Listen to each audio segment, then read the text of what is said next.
करण्यासाठी निघालेले होते, परंतु आपल्या लॉ अँड ऑर्डरचा प्रश्न निर्माण होत असल्याने त्यांना आज आपण पोलीस प्रशासनानं कराडमध्ये डिटेन केलेलं आहे आणि त्या संदर्भात कोल्हापूरला त्यांना अंबाबाईचं दर्शन घेता नाही आलं आणि दुसऱ्या गोष्टी काही नाही बोलता आल्या तरी आज त्यांनी कराडमध्ये पत्रकार परिषद केलेली आहे.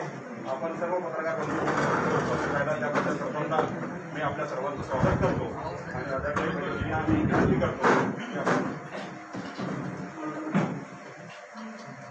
सर्वप्रथम आमचे माईना नमस्कार करतो. हसन भैया हसन मुश्रीफमुळे किरीट तोमुयाद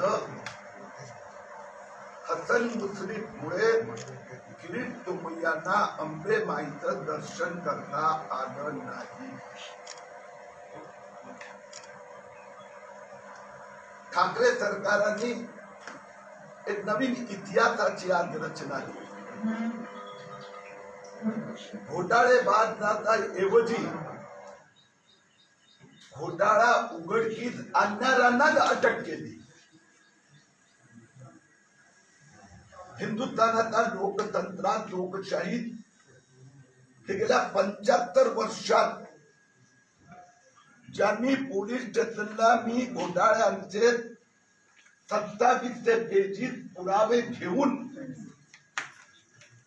मला कोल्हापूर कागड पोलीस स्टेशन मध्ये तक्रार दाखल करायची आहे असं पोलिसांना कळवलं, प्रशासनाला कळवलं, तर तक्रारदारांना तक्रार करताना रोखण्यात आलं. एवढंच नव्हे, कोल्हापूर जिल्हा प्रवेश बंदी, तक्रारदारांना तक्रार करताना रोखण्याचं हा इतिहास उद्धव ठाकरेच करू शकतात.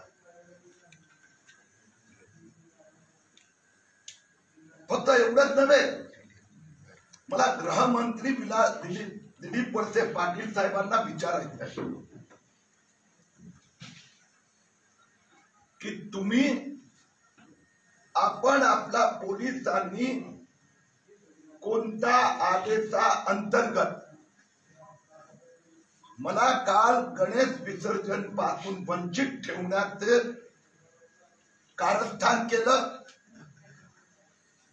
6 तास मला माझा घरी आणि माझा घरच्या कार्यालयात कोंडून ठेवण्यात आलं. 200 पोलीस बाहेर, SRPच्या 2 गाड्या. त्यांना मी हात जोडून अनेक वेळा मी माझ्या वकिलांनी प्रार्थना केली, ऑर्डर दाखवा. आणि 7 तासानंतर माझ्या वकिलांनी पोलीस स्टेशन मध्ये जाऊन तक्रार केली, नोटीस दिली. त्यानंतर वळसे पाटील आणि मुंबई पोलीस कमिशनरांनी मला चौपाटी गणेश विसर्जनला जाण्याची परवानगी दिली. पण ठाकरे सरकारची ठोकशाही बघा. गणेश विसर्जन, त्यानंतर अंबेमाई,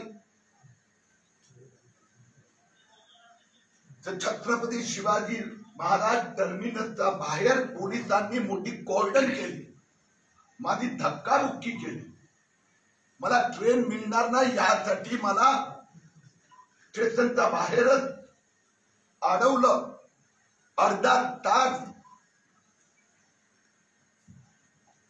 आणि त्यानंतर मी ज्यावेळी त्यांना विचारलं की तुम्ही कोणत्या नियमाअंतर्गत मला थांबवतात, कोणत्या अधिकाराअंतर्गत, त्यांनी मला कोल्हापूर जिल्हाधिकाऱ्यांनी मला मुंबईचा बाहेर निघण्यावर प्रतिबंध केला असा आदेश उद्धव ठाकरेंचा पोलिसांनी मला दाखवला. मी पोलीस अधिकाऱ्यांना विचारलं, अरे आदेशाची कॉपी द्या. त्यांनी वाचून दाखवलं. त्या आदेशात लिहिलं होतं की कोल्हापूर जिल्हाधिकाऱ्यांनी आदेश दिला आहे की किरीट तोमय्याला मुंबईच्या बाहेर जाऊ देण्यात येऊ नये. त्यावेळी आम्ही आर्ग्युमेंट केली आणि सांगितलं की तुम्हाला असं थांबवता येत नाही आम्हाला, त्यावेळेला त्या ऑर्डरला चॅलेंज केलं तर ते पोलीस ऑफिसर पळून गेले. माझी मागणी आहे दिलीप वळसे पाटीलकडे, ज्या पोलीस अधिकाऱ्यांनी जो गैरकायदेशीर फोर्जरी केलेला ऑर्डर दाखवला, कारण की कोल्हापूर जिल्हाधिकारीचा ऑर्डर कराडला माझा हातात पोलिसांनी दिला. या ऑर्डर मध्ये तुम्हाला मुंबईतून बाहेर पडता येणार नाही, किरीट सोमय्याला मुंबईत कोंडून ठेवा, किरीट सोमय्याला मुलुंडच्या घराचा बाहेर पडू देऊ नका, असं कुठेच नाही. मग उद्धव ठाकरे साहेब मुख्यमंत्री आणि गृहमंत्री याची जबाबदारी स्वीकारणार का? की ठाकरे सरकारचे पोलीस फोर्जरी करतात, खोटा ऑर्डर दाखवतात आणि आमच्या व्यक्तिगत स्वातंत्र्यावर गदा आणतात. आम्हाला आमच्या भावना नाही आहेत, आम्ही हिंदू धर्मात मानतोय म्हणून आम्ही गुन्हा केलाय. उद्धव ठाकरे साहेब, तुम्ही मुख्यमंत्री पदासाठी हिरवा रंग धारण केला असेल, तुम्ही करा, भगवा सोडा, हिरवे व्हा, पण मला गणेश विसर्जनाला जाऊ द्यायचं नाही, मला अंबेमाईचं दर्शन करायला जाऊ द्यायचं नाही. हे उद्धव ठाकरे सरकारचे उद्धटपणा आम्ही चालू देणार नाही. आम्ही याच्या विरोधात हायकोर्टात जाणार आहोत. अशा प्रकाराचे गैरकायदेशीर मला डांबून ठेवणाऱ्या पोलिसांवर कारवाई व्हायला हवी. अशा पद्धतीने मला महालक्ष्मी एक्सप्रेस मिळणार नाही, त्यासाठी अर्धा तास गुंडगिरी करणारा आणि बोगस ऑर्डर दाखवणारा मुंबई पोलीस कमिशनरवर कारवाई व्हावी. हा जो ऑर्डर आहे, काय आहे ऑर्डर? वा, श्री हसन मुश्रीफ, मी सगळ्यात पहिलं हसन मुश्रीफ साहेब बॉम्बे हॉस्पिटल किंवा हॉस्पिटलमध्ये दाखल झाले आणि बाता चालल्या होता, 2-4 दिवस हॉस्पिटलमध्ये, हार्ट प्रॉब्लेम. मी त्यांना त्यांच्या स्वास्थ्यासाठी प्रार्थना करतो. परंतु काय लिहित आहेत पोलीस कमिशनर आणि उद्धव ठाकरे सरकार?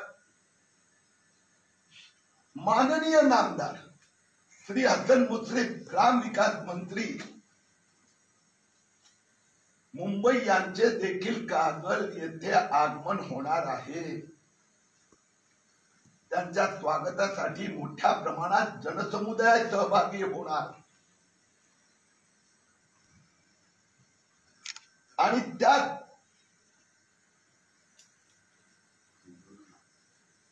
किरीट सोमय्या यांच्या दौऱ्याच्या वेळी गनिमी काव्याने धोका निर्माण करण्याची रास्त व संयुक्तिक धारणा निर्माण झाली आहे. माझी दिलीप वळसे पाटीलना कडे मागणी आहे, ही तुम्ही अधिकृत ऑर्डर तुमच्या सरकारने काढली आहे, तर ही तुमच्याकडे गुपित माहिती कुठून मिळाली, कोणी दिली?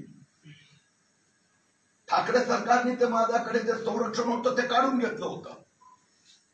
आता नरेंद्र मोदीजींनी जे केंद्र सरकारचे स्पेशल फोर्स हेड कॅटेगरी संरक्षण दिलं, तर त्याच्याची पण तुम्ही गद्दारी करतात. हे 19 तारखेला सकाळी पहाटे जर ऑर्डर निघाला तर तुमच्याकडे ही जी माहिती आली आहे, गनिमी काव्याने किरीट सोमय्यावर हल्ला होऊ शकतो, त्यांच्या जीवाला जोखीम आहे, ही माहिती why you did not share with the concerned security agency?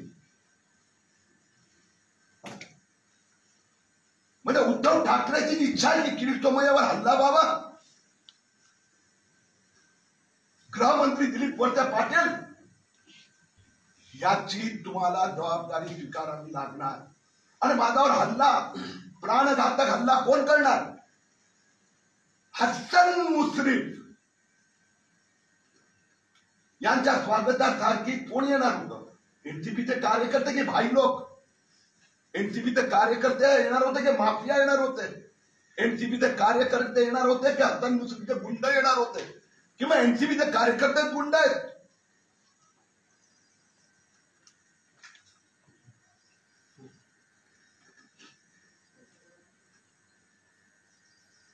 Hasan Mushrif साहेबांनी त्यांच्यावर मी अर्थ मंत्रालय, इन्कम टॅक्स चेअरमॅन, ईडीचे मुख्य दिल्ली येथील डायरेक्टर, सहकार मंत्रालय 27 पेजीची तक्रार केली आहे. त्यावर चौकशी सुरू झाली आहे. मला माझ्याकडे आणखीन एडिशनल माहिती ईडीने मागवली आहे. ती अतिरिक्त माहिती मी 2 दिवसात ईडीला देणार. ईडी आणि सेंट्रल बोर्ड ऑफ डायरेक्ट टॅक्सेसची चौकशी सुरू झाली आहे. त्या भीतीने माझ्यावर प्राणघातक घटना करण्याची योजना होती का? एकदा उद्धव ठाकरे यांच्या शिवसेनेने मला मारण्याचा 2दा प्रयत्न केला. वाशिमला गेलो, मोठ्या प्रमाणात दगडफेक, पोलीसच्या संरक्षणाखाली. दुसऱ्यांदा हसन भैया मुश्रीफ, अंबेमाईचं दर्शन किरीट तुम्हाला करता येणार नाही, त्याला प्रतिबंध, आणि हसन मुश्रीफच्या स्वागतासाठी जनसमुदायाला परवानगी. पण माझा मूळ मुद्दा आहे, मूळ मुश्रीफ साहेब आपण उत्तर का दिला नाही? आपल्या कंपनीत 127 कोटी रुपये जे मनी लॉन्ड्रिंगचे आले त्याचा अजूनपर्यंत हिशोब का दिला नाही आहे?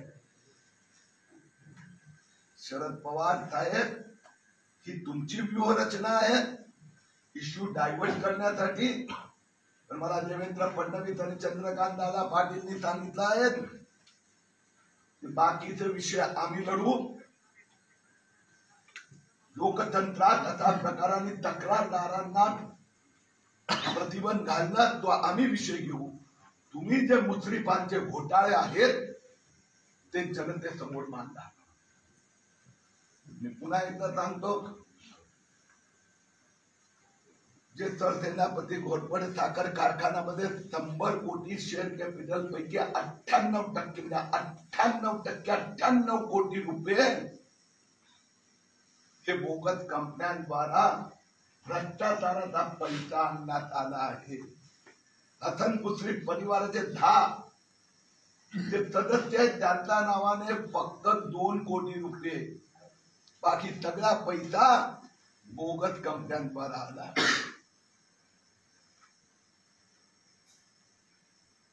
मला आज हसन मुश्रीफ साहेबांना आणखीन एक प्रश्न विचारायचा आहे. आपला आणि आप्पासाहेब नलावडे गडहिंग्लज सहकारी साखर कारखान्याचा संबंध काय? हसन मुश्रीफ यांचा दुसरा घोटाळा. हसन मुश्रीफ आणि परिवाराने आप्पासाहेब नलावडे गडहिंग्लज सहकारी साखर कारखाना मध्ये 100 कोटी रुपयेचा घोटाळा केला आहे.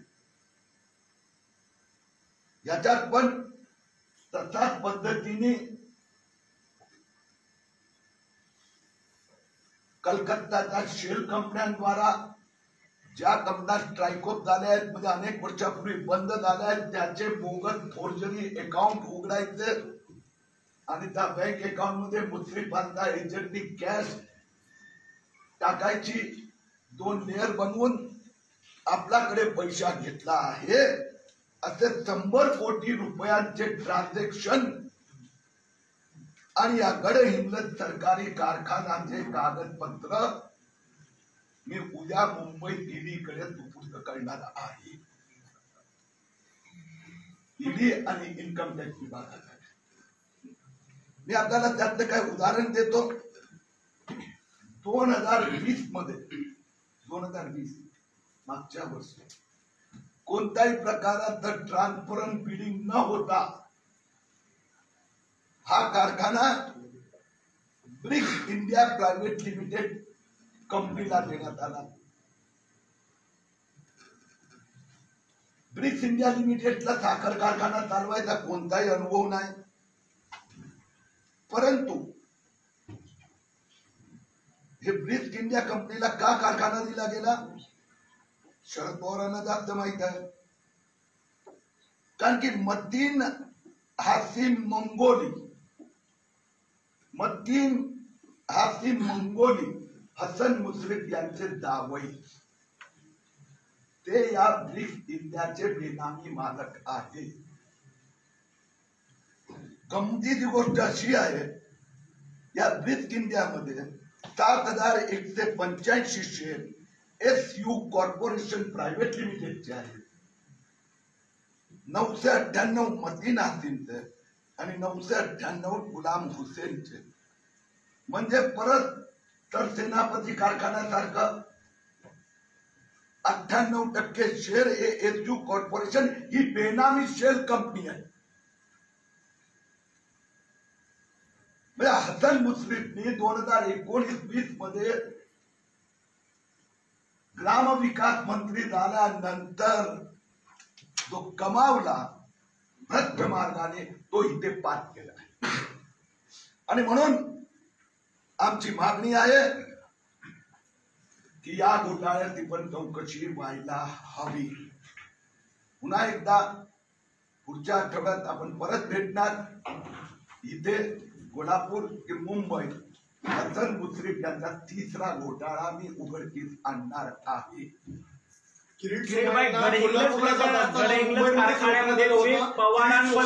पवारांबद्दल आरोप केलाय. गडहिंग्लज कारखान्याबद्दल काय रिलेशन आहे त्याच्यामध्ये? गडहिंग्लज कारखान्याचं मी आपल्याला दाखवलं. हे कोल्हापूर जिल्हा सहकारी बँक यांनी हे लिलावाची प्रक्रिया दाखवण्याचा प्रयत्न केला आणि सहकार मंत्रालयाच्या सचिवांनी अपारदर्शकरित्या हा ब्रिक्स इंडिया म्हणजे हसन मुश्रीफला दिला. आपल्याला माहित आहे, महाराष्ट्र राज्य सहकारी बँक म्हणजे आता पवार साहेब आणि हसन मुश्रीफला कळू द्या. महाराष्ट्र राज्य सहकारी बँकेचा संबंधी उच्च न्यायालयाने आदेश दिला आहे. सगळ्या त्या बँकेचा कारोबाराची,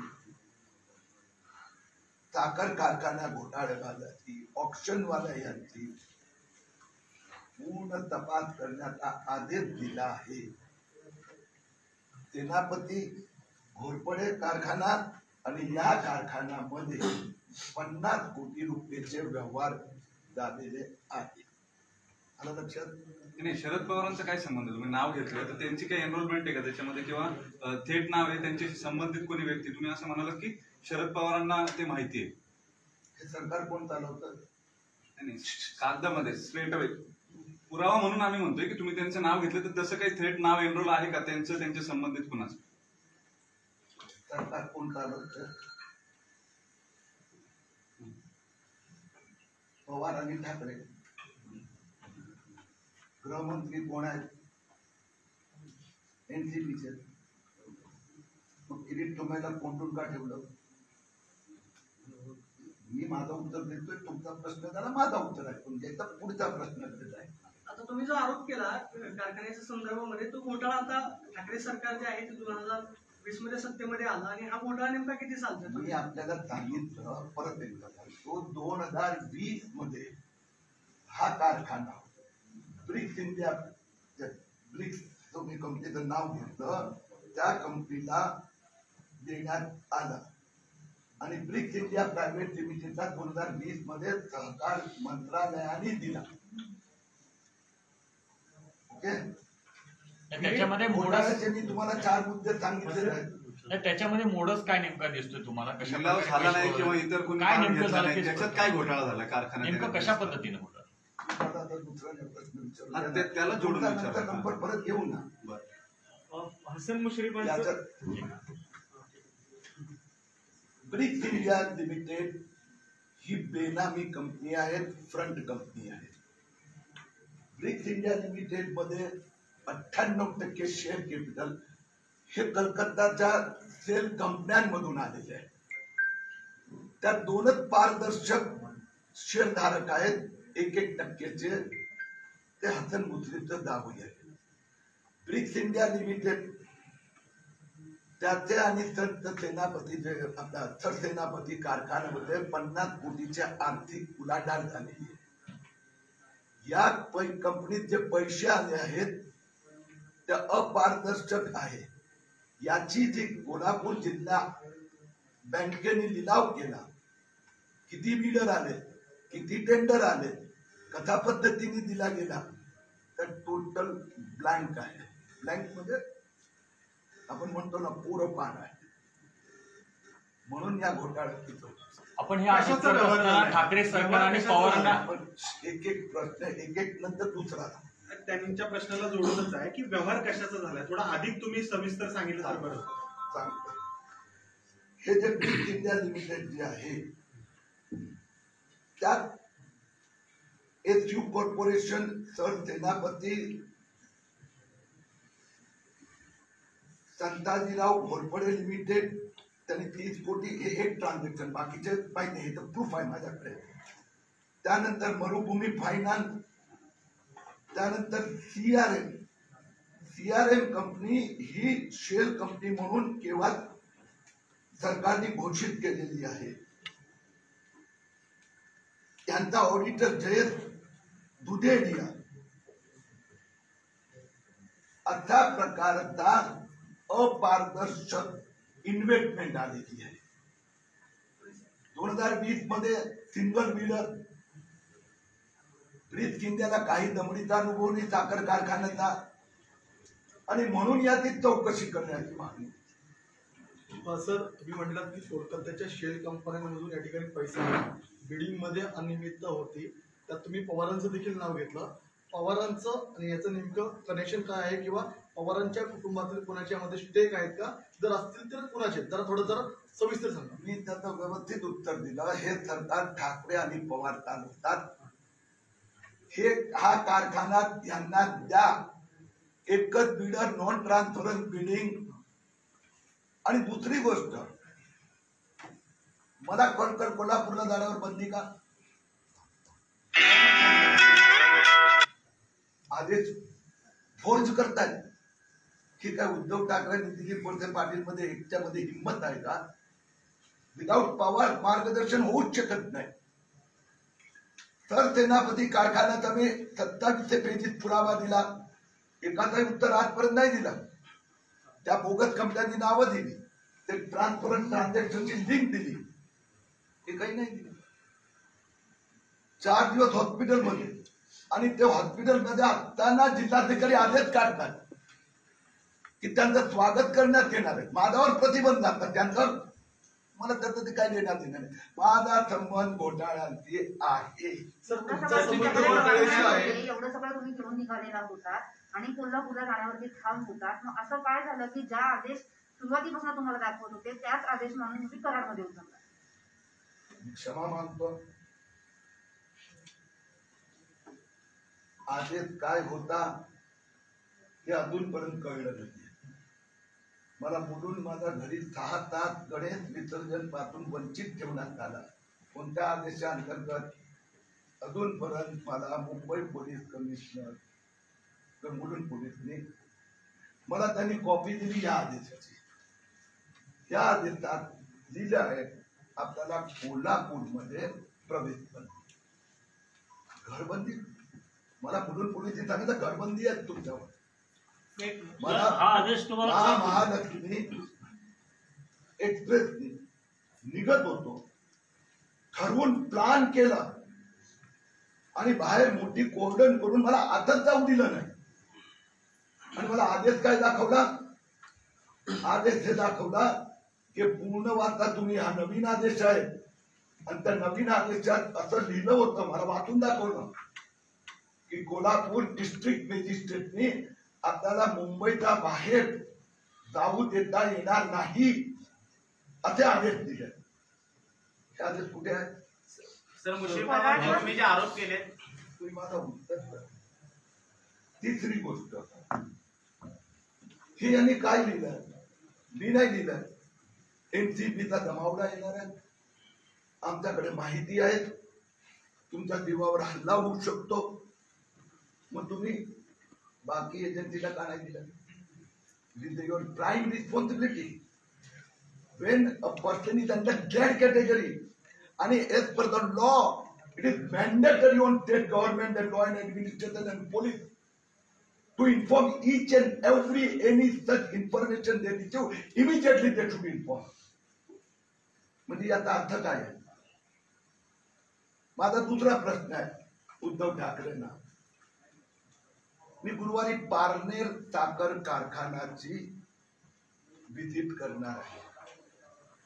पारनेर साखर कारखान्यामध्ये पण असाच प्रकाराचा घोटाळा अपारदर्शक बिलिंग आहे. पुढच्या सोमवारी किती तारीख आहे बघ जरा, 27 तारखेला माननीय उद्धव ठाकरे साहेबांनी रश्मी उद्धव ठाकरेजी यांच्या नावाने अलिबाग कोरलेला जे 19 बंगल्याचा घोटाळा केलाय त्याची पाहणी करण्यासाठी जाणार आहे.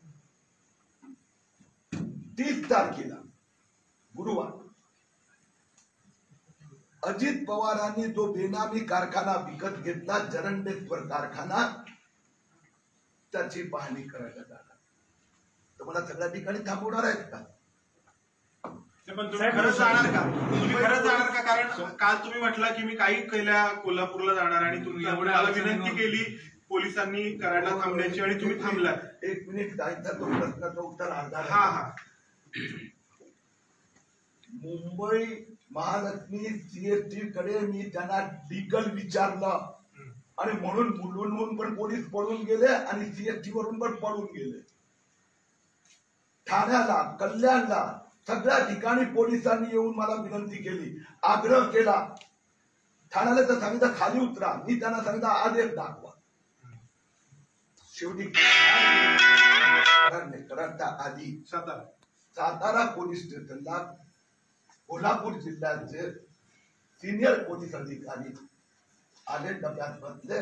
मला सांगितलं त्यांनी की असा प्रकारचं हे आहे आणि म्हणून आपण आपल्याला कोल्हापूरमध्ये प्रवेश देणार नाही, म्हणून आपण कराडला उतरावं अशी त्यांनी मला विनंती केली. सर आपण जे 1 मिनिट ऐकायचा पूर्ण प्रश्नाचा उत्तर. मी त्यांना सांगितलं तुम्ही मला आदेश दाखवा. कराड रेल्वे स्टेशनला गाडी थांबल्यानंतर त्यांनी मला हा आदेश दिला, माझी सही घेतली आणि त्यांनी मला सांगितलं आपल्याला कराडला उतरावं लागतं. ते म्हणाले विनंती नाही, मी जातो कोल्हापूरला, बॉर्डरवर थांबवा मला. मग त्यांनी सांगितलं आम्ही इथे सगळी व्यवस्था केली आहे, आपण इथे उतरावं. माझं भांडण या पोलीसची नव्हतं, कारण की त्यांनी मला आदेश दिला आणि त्यात कोल्हापूर माझं त्या 2 पोलीस स्टेशनचे भांडण हे होतं, कारण की त्यांनी गैरकायदेशीर कारवाई केली. म्हणून कोल्हापूर जिल्ह्यावर प्रतिबंध. Either you get down at Karad or there R only 2 alternative. पोलिसांनी सांगितलं की इथे व्यवस्था अधिक आहे, तर मी कायदा व्यवस्थेचं पालन करायला तयारच होतो. मी मुंबईत पण तयार होतो, पण त्यांनी फोर्स ऑर्डर दाखवला आणि तो माझ्या हातात नाही दिला. तुमचं भांडण मुंबई पोलिसांशी आहे. मुंबई पोलिसांनी तुम्हाला बेकायदेशीर थांबवण्याचा प्रयत्न केला. मुंबई पोलीस आयुक्तांविरोधात तुम्ही कारवाईसाठी काय मागणी करणार आहात? कारण की राज्यामध्ये महाविकास आघाडीचं सरकार आहे, तर मुंबई पोलीस आयुक्तांविरोधात तक्रार करण्यासाठी किंवा कारवाई करण्यासाठी किरीट सोमय्या यांची पुढची भूमिका काय असणार आहे? या नोटिसीवरती त्याला जोडून एक प्रश्न, मुंबईमध्ये हीच नोटीस दाखवण्यात आली आणि आता मुंबई पोलीस आयुक्त मुंबईमध्ये जी नोटीस दाखवण्यात आली ती हीच होती, कराडमध्ये जी पोलिसांनी नोटीस वाचून दाखवली ती हीच होती. जर मग मुंबई पोलिसांनी तुम्हाला तिथंच ही नोटीस वाचून मी एवढं सगळं बोललो की त्या नोटिसमध्ये काय लिहिलं होते सगळं बोलून आयुक्तांच्या विरोधात तक्रार करणार आहे का? चंद्रकांत पाटील काल असं म्हणाले की तुम्ही लिगल रिपोर्ट घेणार या सगळ्या प्रकरणामध्ये, पण आयुक्तांच्या अनुषंगाने तुम्ही लिगल त्याला जोडून दे त्याचा ते बरोबर आहे. हे सगळं उद्धव ठाकरे मुख्यमंत्री यांच्या दडपशाहीमुळे आणि गृहमंत्री दिलीप वळसे पाटील यांच्या माहितीने आदेशानुसार होत आहे. आमची चॅलेंज त्यांना आहे. म्हणून आमचं सगळ्यात पहिली हरकत गृहमंत्री आणि मुख्यमंत्र्यांची आहे आणि गृहमंत्र्यांनी या संबंधात भाजपचा अनेक नेत्यांशी संवाद केला होता, म्हणून याच्यासाठी पहिली जबाबदारी दिलीप वळसे पाटील. 2 दिवसानंतर तुम्ही परत कोल्हापूरला येणार अशा पद्धतीची घोषणा काल केलेली आहे. तुम्ही अंबाबाईचं दर्शन घ्यायला जाणार असंही म्हटलं होतात, आजही जाणार होतात, परंतु राज्यात मंदिरं बंद आहेत. अशा परिस्थितीत तुम्ही दर्शन कसं घेणार होतात? पहिली गोष्ट अशी आहे की ठाकरे सरकार किती वेळा दडपशाही करणार. मला हसन मुश्रीफ यांचा घोटाळा विरुद्ध police station, Kagal police station, कारण की सरसेनापती कारखाना त्याच्या हद्दीत येतो, म्हणून कायदेशीर माझा वकिलांनी सल्ला दिला की तिथे जाऊन तुम्हाला कंप्लेंट करावी लागणार, तिथे FIR रजिस्टर्ड झाली पाहिजे. मी तक्रार केल्यानंतर 7 दिवसात FIR रजिस्टर्ड नाही झाली तर मी कोर्टात जाऊ शकतो. मी डायरेक्ट कोर्टात गेलो तो कोर्ट विचारणार तुम्ही पहिलं कंप्लेंट फाईल केली का. दुसरी गोष्ट, मी अंबाबाईचं दर्शन करणार होता. माझा कार्यक्रम 3 दिवसापूर्वी जिल्हाधिकारी आणि पोलिसांना पाठवण्यात आला होता. त्यात स्पष्ट लिहिलं होतं माझा दौऱ्याचा प्रारंभ अंबाबाईचं दर्शन ब्रॅकेटमध्ये बाहेरून मी करणार होतो.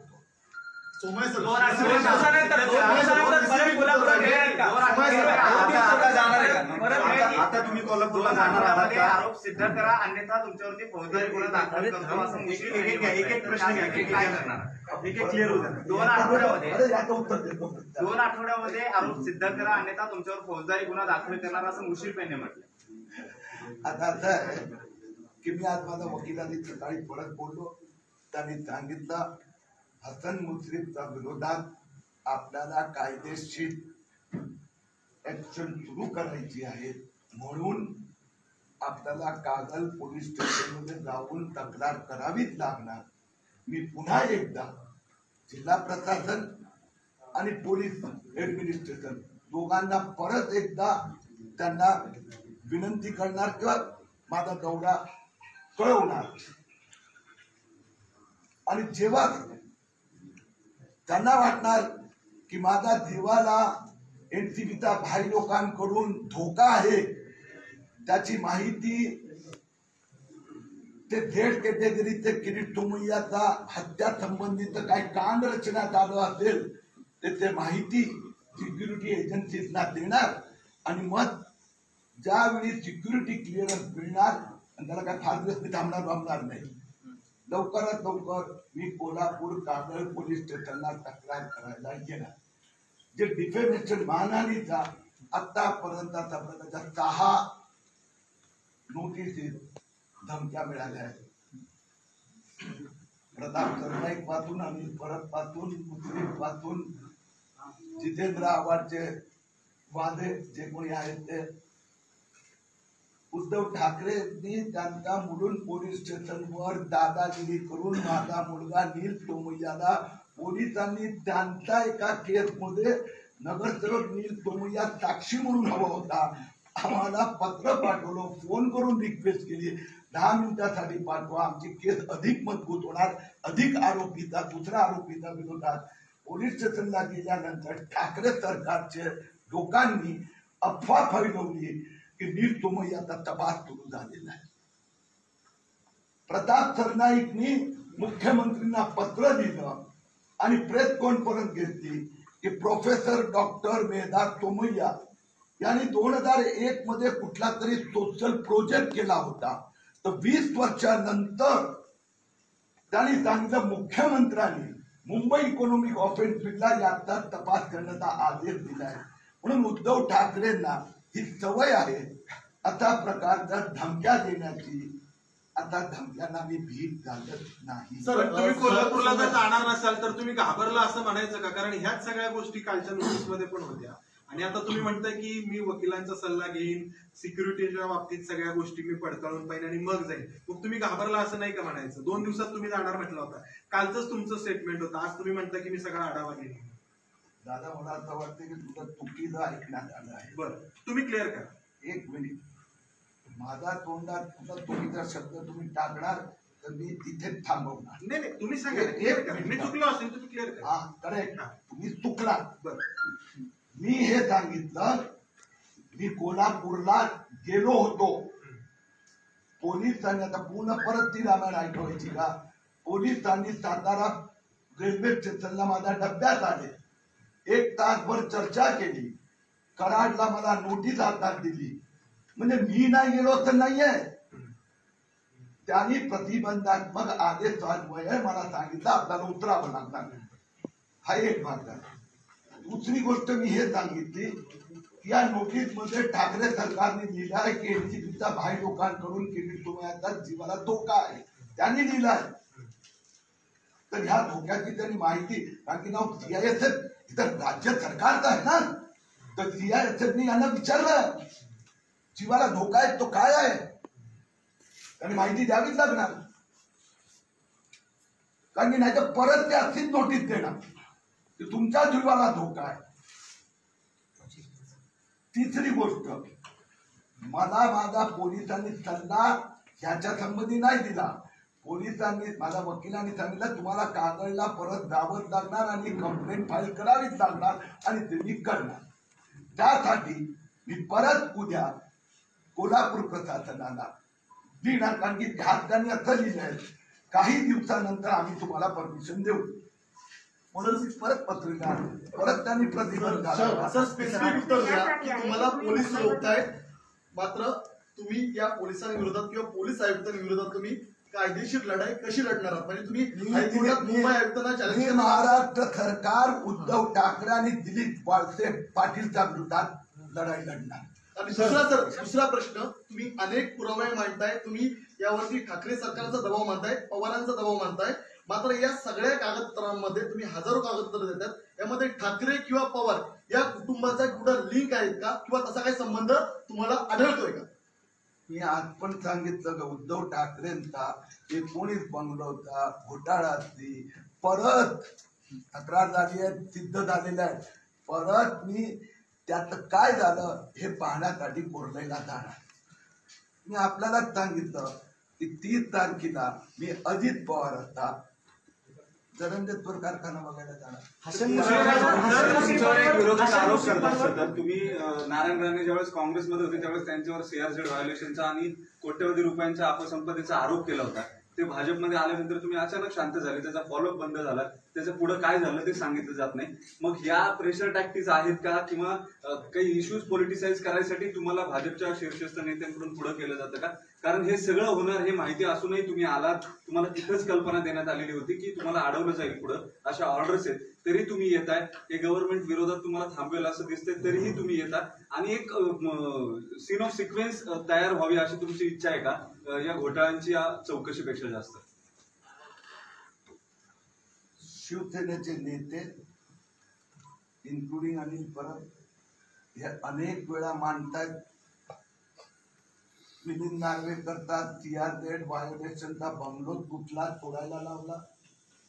अनिल परबचा रिसोर्टच्या विरोधात महाराष्ट्र सरकारने एफिडेव्हिट फाईल केलं की अनधिकृत आहे, त्याला पाडण्याची नोटीस दिली आहे. आणि ते लोक हे सांगतात किरीट सोमय्यांना नारायण राणेचा बंगलो दिसत नाही का? मुख्यमंत्री उद्धव ठाकरे, पर्यावरण मंत्री आदित्य ठाकरे, सीआरझेड हा राज्य सरकारचा विषय आहे. हे बाप बेटे का कारवाई करत नाही? त्या बाप बेटा नारायण राणेला घाबरतायत का? त्यांनी कारवाई करायची आहे, त्यांच्याकडे सगळे अधिकार आहेत. 21 महिने झाले.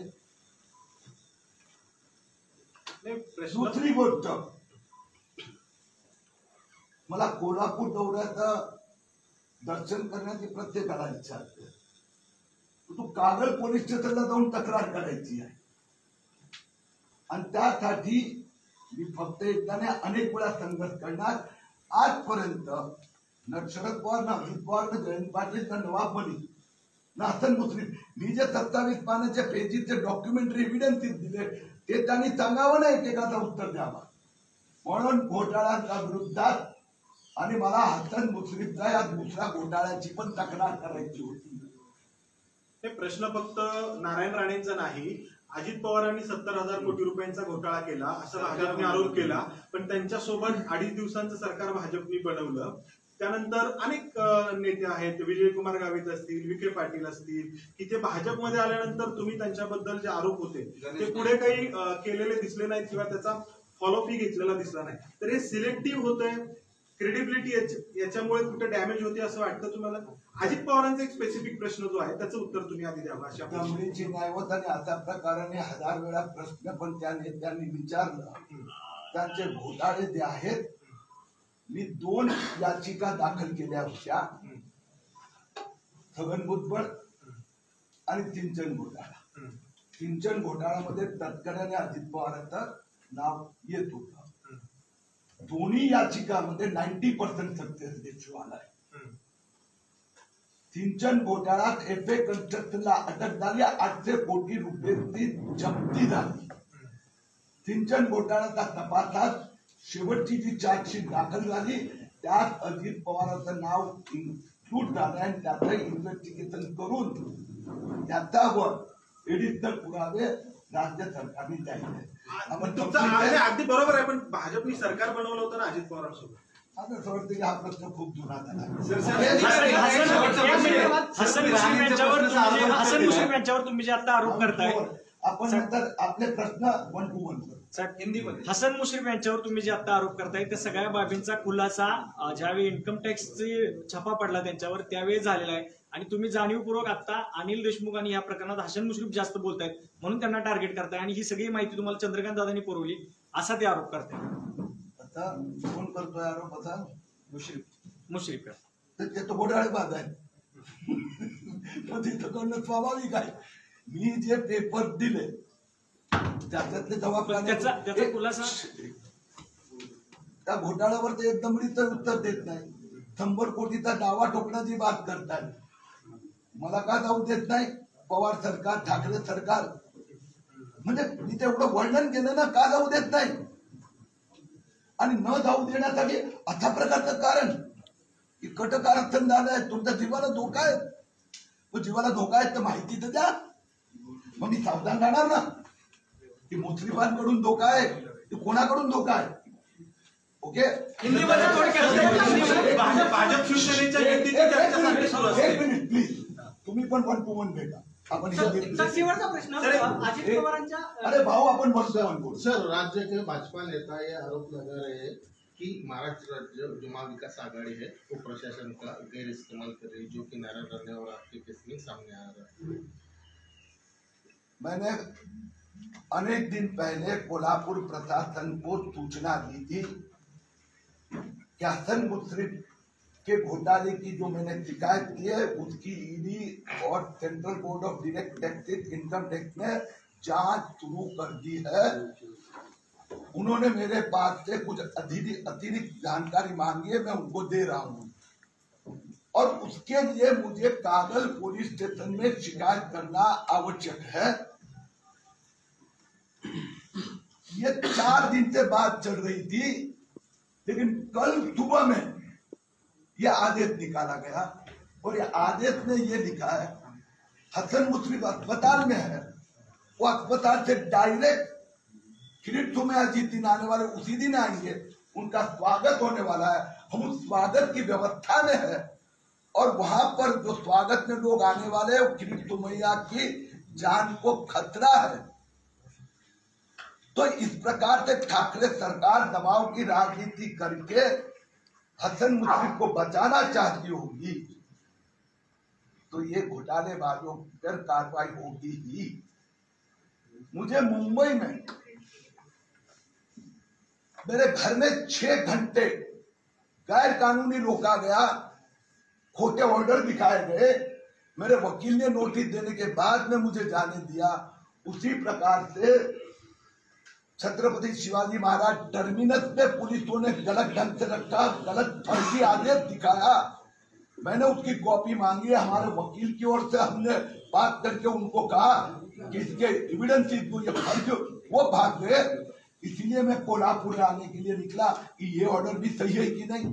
यह ऑर्डर आपकी जानकारी के लिए, क्योंकि पहले 2 पुलिस वाले ने तो ऑर्डर फर्जी थे, भाग गए दोनों.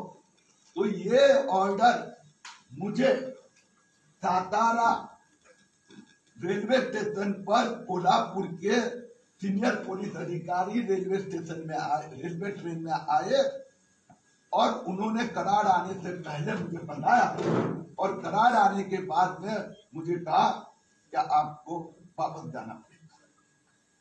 ओके सर शेवटचा प्रश्न, भाजप आणि शिवसेनेच्या युतीची चर्चा सुरू असते सर, काय वाटतं युतीबद्दल?